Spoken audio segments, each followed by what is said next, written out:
ಮೇ 5ನೆಯ ತಾರೀಕು ಮಂಗಳವಾರದ ದಿನ ಅಂಗಾರಕ ಸಂಕಷ್ಟಹರ ಚತುರ್ಥಿ ಬಂದಿದೆ. ಈ ದಿನದ ವ್ರತಕತೆ ಕೇಳಿದರೆ ಯಾವೆಲ್ಲ ಪಾಪಗಳು ಕಳೆದು ಮಹಾ ಅದೃಷ್ಟ ಸಿಗುತ್ತದೆ. ಗಣೇಶನಿಗೆ ಈ ದಿನ ಹೇಗೆ ಮುಡುಪು ಕಟ್ಟಿದರೆ ಕೋರಿಕೆಗಳು 24 ಗಂಟೆಗಳಲ್ಲಿ ನೆರವೇರುತ್ತದೆ. ಸಾಲಗಳೆಲ್ಲ ತೀರಲು ಈ ದಿನ ಕೆಂಪು ಬಣ್ಣದ ವಸ್ತ್ರದಿಂದ ಯಾವ ಕೆಲಸ ಮಾಡಬೇಕೆಂದು ಇವತ್ತಿನ ಈ ವಿಡಿಯೋದಲ್ಲಿ ಸಂಪೂರ್ಣವಾಗಿ ತಿಳಿಸಿಕೊಡ್ತೀವಿ. ಬನ್ನಿ. ಚತುರ್ಥಿ ತಿಥಿಯು ಮಂಗಳವಾರ ಕೂಡಿ ಬಂದರೆ ಅದನ್ನು ಅಂಗಾರಕ ಸಂಕಷ್ಟಹರ ಚತುರ್ಥಿ ಎಂದು ಕರೆಯುತ್ತಾರೆ. ಈ ದಿನ ನೀವು ಅತಿ ಮುಖ್ಯವಾಗಿ ನವಗ್ರಹ ಆಲಯಕ್ಕೆ ತೆರಳಿ ಕುಜಗ್ರಹಕ್ಕೆ ನಿಮ್ಮ ಕೈನಿಂದ ಒಂದು ಚಿಕ್ಕ ಕೆಂಪು ವಸ್ತ್ರವನ್ನ ಅರ್ಪಿಸಬೇಕು ಅಥವಾ ಕುಜಗ್ರಹದ ವಿಗ್ರಹದ ಮುಂದೆ ಇಡಬೇಕು. ಈ ಕೆಲಸವನ್ನ ಮಾಡಿದರೆ ಕುಜದೋಷ ಕಡಿಮೆಯಾಗುತ್ತೆ. ಸಾಲಗಳನ್ನ ತೀರಿಸಲು ಆದಾಯದ ಮಾರ್ಗಗಳು ಹೆಚ್ಚುತ್ತದೆ. ಗಣೇಶ ದೇವರ ಪರಿಪೂರ್ಣ ಅನುಗ್ರಹ ಸಿಗುವಂತಹ ಈ ದಿನ ಈ ಪರಿಹಾರವನ್ನ ಮಾಡೋದ್ರಿಂದ ಜಾತಕ ದೋಷಗಳು ಕಳೆದು ಹೋಗುತ್ತೆ. ಇದೇ ರೀತಿ ಸುಬ್ರಹ್ಮಣ್ಯೇಶ್ವರ ಸ್ವಾಮಿಗೆ ಈ ದಿನದಂದು ಅಭಿಷೇಕ ಮಾಡಿಸಿದರೆ ಕುಜದೋಷ ಕಳೆದು ಆರ್ಥಿಕ ಏಳಿಗೆಯಾಗುತ್ತದೆ. ಗಣೇಶನ ಜೊತೆಗೆ ಸುಬ್ರಹ್ಮಣ್ಯ ಹಾಗೂ ಕುಜನ ಬಲ ನಿಮಗೆ ಸಿಗುತ್ತದೆ. ಈ ದಿನ ಪುಣ್ಯ ನದಿಗಳಲ್ಲಿ ಸ್ನಾನ ಮಾಡಿದರೆ ತುಂಬಾ ಉತ್ತಮ.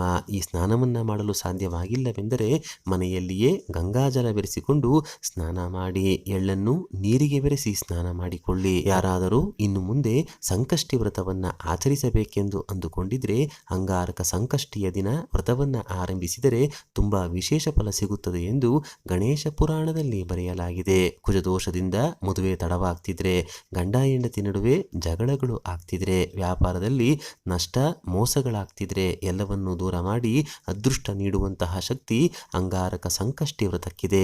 ಬಹಳ ಶಕ್ತಿಯುತವಾದ ಸಂಕಷ್ಟಿ ಇದಾಗಿದ್ದು ವರ್ಷದಲ್ಲಿ ಬರುವ ಎಲ್ಲಾ ಸಂಕಷ್ಟಿಗಳಿಗಿಂತಲೂ ತುಂಬಾ ಶಕ್ತಿಯುತ ಹಾಗೂ ಪ್ರಧಾನವಾದದ್ದು. ಕೆಲಸಗಳಲ್ಲಿ ಆಗುವ ಅಡೆತಡೆಗಳನ್ನು ದೂರ ಮಾಡುವಂಥದ್ದು, ಮಾಡುವ ಕೆಲಸದಲ್ಲಿ ಏಳಿಗೆ ನೀಡುವಂಥದ್ದು, ಅಭಿವೃದ್ಧಿ ನೀಡುವಂಥದ್ದು, ನರದೃಷ್ಟಿ ದೂರ ಮಾಡಿ ಗೃಹಯೋಗ ನೀಡುವಂಥದ್ದು, ದೀರ್ಘ ವ್ಯಾಧಿಗಳಿಂದ ಮುಕ್ತಿ ನೀಡಿ ಶತ್ರುಬಾಧೆಗಳನ್ನು ಕಳೆಯುವಂಥದ್ದು, ವಿದ್ಯಾಭಿವೃದ್ಧಿ, ವಿವಾಹ, ದಾಂಪತ್ಯ ಸಮಸ್ಯೆಗಳನ್ನು ಅತಿ ಬೇಗನೆ ದೂರ ಮಾಡುವಂಥದ್ದು.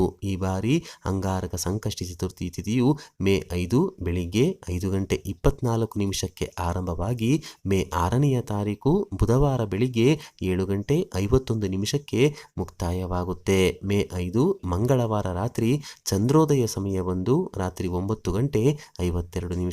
ಈ ದಿನ ಬೆಳಿಗ್ಗೆ ಸ್ನಾನ ಮಡಿಗಳನ್ನ ಮಾಡಿಕೊಂಡು ಗಣೇಶನ ಮುಂದೆ ಕುಳಿತು ಹಳದಿ ಬಣ್ಣದ ಬಟ್ಟೆಗೆ ಅರಿಶಿನ ಕುಂಕುಮವನ್ನ ಹಚ್ಚಿ 3 ಇಡಿ ಅಕ್ಕಿ, ಬಿಳಿಯದೆಲೆ, ಅಡಿಕೆ, ಒಣ ಖರ್ಜೂರ ಜೊತೆಗೆ ನಾಣ್ಯವನ್ನು ದಕ್ಷಿಣೆಯಾಗಿ ಹಾಕಿ ಮೂಟೆಯ ರೀತಿ ಕಟ್ಟಬೇಕು.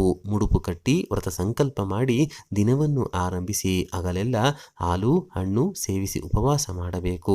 ಸಂಜೆ ಆಗೋ ತನಕ ಮೌನವಾಗಿದ್ದು ಅವಶ್ಯಕತೆಗೆ ತಕ್ಕಷ್ಟು ಮಾತ್ರ ಮಾತನಾಡಬೇಕು. ನೀವು ಬೆಳಗಿನ ಸಮಯದಲ್ಲಿ ಮುಡುಪು ಕಟ್ಟಿದಂತಹ ಮೂಟೆಯನ್ನು ಸಂಜೆಯ ಸಮಯದಲ್ಲಿ ಬಿಚ್ಚಿ ಆ ಅಕ್ಕಿಯಿಂದ ಸಿಹಿ ಪೊಂಗಲನ್ನ ಮಾಡಿ ಗಣೇಶನ ಪೂಜೆಗೆ ನೈವೇದ್ಯವಾಗಿ ಇಡಬೇಕು. ರಾತ್ರಿ ಸಮಯದಲ್ಲಿ ಗಣೇಶನಿಗೆ ಹಾಗೂ ಚಂದ್ರನಿಗೆ ಅರ್ಘ್ಯ ನೀಡಬೇಕು. ಏಕದಂತ ಗಣೇಶನನ್ನು ನಿಮ್ಮ ಮನದಲ್ಲಿ ನೆನೆಯಬೇಕು. ಪೂಜೆ ಮಾಡಿದ ಗಣೇಶನಿಗೆ ನೀರಿನಿಂದ ಅರ್ಘ್ಯ ನೀಡಿದರೆ ಆಕಾಶದಲ್ಲಿರುವ ಚಂದ್ರನಿಗೆ ಹಾಲಿನಿಂದ ಅರ್ಘ್ಯ ನೀಡಬೇಕು. ಕೋರಿಕೆ ಶೀಘ್ರವಾಗಿ ನೆರವೇರಲು ದೀಪಕ್ಕೆ ಈ ದಿನದಂದು 5 ಕೆಂಪು ಬಣ್ಣದ ಬತ್ತಿಗಳನ್ನು ಕೂರಿಸಿ ಕೊಬ್ಬರಿ ಎಣ್ಣೆಯಿಂದ ದೀಪಾರಾಧನೆ ಮಾಡಿ ಕೆಂಪು ಬಣ್ಣದ ದಾಸವಾಳದಿಂದ ಪೂಜೆ ಮಾಡುತ್ತಾ ಗಂ ಕ್ಷಿಪ್ರ ಪ್ರಸಾದನಾಯ ನಮಃ ಅಥವಾ ಓಂ ಗಂ ಗಣಪತಯೇ ನಮಃ ಎಂದು ಹೇಳಿಕೊಳ್ಳಿ. ಒಟ್ಟಾರೆಯಾಗಿ ಈ ದಿನ ಪಾಲಿಸಬೇಕಾದ ಬಣ್ಣ ಕೆಂಪು ಬಣ್ಣ.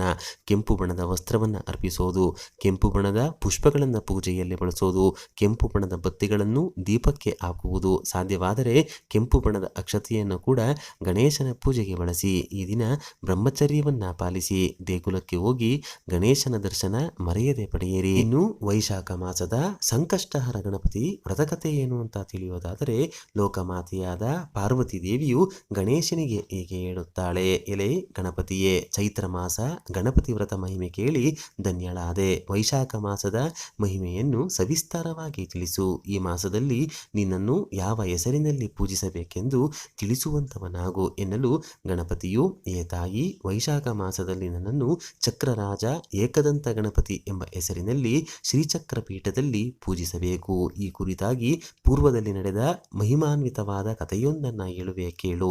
ಒಂದಾನೊಂದು ಕಾಲದಲ್ಲಿ ದಂತಿದೇವನ ರಾಜ್ಯದಲ್ಲಿ ಧರ್ಮಕೇತು ಎಂಬ ಬ್ರಾಹ್ಮಣನು ತೇಜಸ್ವಿನಿ ಮತ್ತು ಮತಿ ಎಂಬ ಇಬ್ಬರು ಹೆಂಡತಿಯರೊಡನೆ ಜೀವನ ನಡೆಸುತ್ತಿದ್ದನು. ತೇಜಸ್ವಿನಿ ಎಂಬುವವಳು ದೈವಭಕ್ತಳಾಗಿದ್ದಳು. ಆಕೆಯು ನಿತ್ಯವೂ ವ್ರತ ಪೂಜೆಗಳನ್ನು ಭಕ್ತಿಪೂರ್ವಕವಾಗಿ ಆಚರಿಸುತ್ತಿದ್ದಳು. ಆದರೆ ಮತಿಯು ವ್ರತ ಮತ್ತು ಧರ್ಮಗಳಲ್ಲಿ ಆಸಕ್ತಿ ಇಲ್ಲದೆ ದಿನವೂ ತೇಜಸ್ವಿನಿಯು ಮಾಡುತ್ತಿದ್ದ ವ್ರತದ ಬಗ್ಗೆ ಅಪಹಾಸ್ಯ ಮಾಡುತ್ತಿದ್ದಳು. ಹೀಗಿರಲು ತೇಜಸ್ವಿನಿಯು ಒಂದು ಹೆಣ್ಣು ಮಗುವನ್ನು, ಮತಿಯು ಒಂದು ಗಂಡು ಮಗುವನ್ನ ಪಡೆಯುತ್ತಾರೆ. ಧರ್ಮಕೇತು ಗಂಡು ಮಗುವನ್ನು ಪಡೆದ ಮತಿಯಲ್ಲಿ ಅತ್ಯಂತ ಸಂತಸದಿಂದಿದ್ದನು. ಮತಿಯು ತೇಜಸ್ವಿನಿಯಲ್ಲಿ ಬಂದು, ನೋಡು, ಪೂಜೆ ಪುನಸ್ಕಾರವನ್ನು ಮಾಡಿದ ನಿನಗೆ ಹೆಣ್ಣು ಮಗು, ಏನೂ ಮಾಡದೆ ನಾನು ಗಂಡು ಮಗುವನ್ನು ಪಡೆದು ಸುಖದಿಂದಿರುವೆ ಎಂದು ಟೀಕೆ ಮಾಡಿದಳು. ನಂಬಿಕೆಗಿಡದ ತೇಜಸ್ವಿನಿಯು ಬಿಡದೆ ಗಣಪತಿಯನ್ನು ಪೂಜಿಸುತ್ತಿದ್ದಳು. ಕಾಲ ಕಳೆದಂತೆ ಪೂಜಾ ಫಲವಾಗಿ ತೇಜಸ್ವಿನಿಯು ಒಂದು ಗಂಡು ಮಗುವನ್ನ ಹಡೆದಳು. ಕೆಲ ದಿನಗಳ ನಂತರ ಅವರ ಗಂಡನಾದ ಧರ್ಮಕೇತುವು ಮರಣ ಹೊಂದುತ್ತಾನೆ. ಸುಂದರನು ಬುದ್ಧಿವಂತನಾದ ತೇಜಸ್ವಿನಿಯ ಮಗನನ್ನು ನೋಡಿ ಸಹಿಸಲಾರದೆ ಮತಿಯು ಆ ಮಗುವನ್ನು ಒಂದು ಬಾವಿಯಲ್ಲಿ ತಳ್ಳುತ್ತಾಳೆ. ಆದರೆ ತೇಜಸ್ವಿನಿಯ ಮೇಲೆ ಗಣಪತಿಯ ಕೃಪೆ ಇದ್ದುದರಿಂದ ಆತನ ಮಗನು ಯಾವ ತೊಂದರೆಯೂ ಇಲ್ಲದೆ ಬದುಕುಳಿಯುತ್ತಾನೆ. ಆಗ ಮತಿಗೆ ತನ್ನ ತಪ್ಪಿನ ಅರಿವಾಗುತ್ತೆ. ತಕ್ಷಣ ತಾನು ಮಾಡಿದ ದ್ರೋಹವನ್ನು ಮನ್ನಿಸೆಂದು ತೇಜಸ್ವಿನಿಯಲ್ಲಿ ಕ್ಷಮೆ ಬೇಡುತ್ತಾಳೆ. ಅದಕ್ಕೆ ತೇಜಸ್ವಿನಿಯು, ಯಾರು ಒಳ್ಳೆಯವರಿಗೆ ತೊಂದರೆ ಕೊಡುವರೋ ಅವರೇ ನಾಶ ಹೊಂದುವರು, ಆದರೆ ಪಶ್ಚಾತ್ತಾಪ ಪಡುವವರಿಗೆ ದೇವನು ಒಲಿಯುತ್ತಾನೆ ಎಂದು ಸಮಾಧಾನ ಮಾಡುತ್ತಾಳೆ. ಮತಿಯು ತನ್ನ ಅಕ್ಕನಾದ ತೇಜಸ್ವಿನಿಯೊಂದಿಗೆ ಕೂಡಿ ಬಿಡದೆ ಶ್ರೀ ಸಂಕಷ್ಟಹರ ಮಹಾಗಣಪತಿ ವ್ರತವನ್ನ ಮಾಡಿ ಅವರಿಬ್ಬರು ಅನ್ಯೋನ್ಯತೆಯಿಂದ ಬಾಳುತ್ತಾರೆ. ಹೀಗೆ ಯಾರು ಶ್ರೀ ಮಹಾಗಣಪತಿಯನ್ನು